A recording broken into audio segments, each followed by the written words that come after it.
চিন্তা করো তোকে কি বলতরি কোনো কষ্ট পুরীর ভিতরে বিশ্বের কথারে কথান্ত জমায়ালে কবিরাজ চিন্তারে সকল বলাই যুদ্ধ দিব শক্তির অনুমানে মহাবীর দেবী কিষ্কিন্দার দূরদের পদাবস্তু নগরিবা শিক্ষায় কারণ শীঘ্রে যথাচিন্তা নিমন্ত্রণ সংগ্রাই আমার নবদন কোন হস্ত প্রবেশব হস্তুর অহর কৃষ্ণ হরি তবু মরিব কৃষ্ণ পুরো ধন্য ধন্য কপিগণ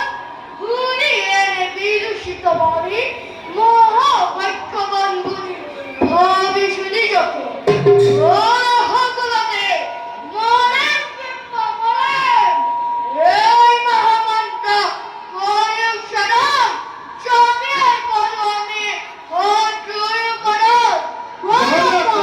জয় কপিরাজ বলে জয় কপিরাজ বলে জয় মহামহাকপিগণ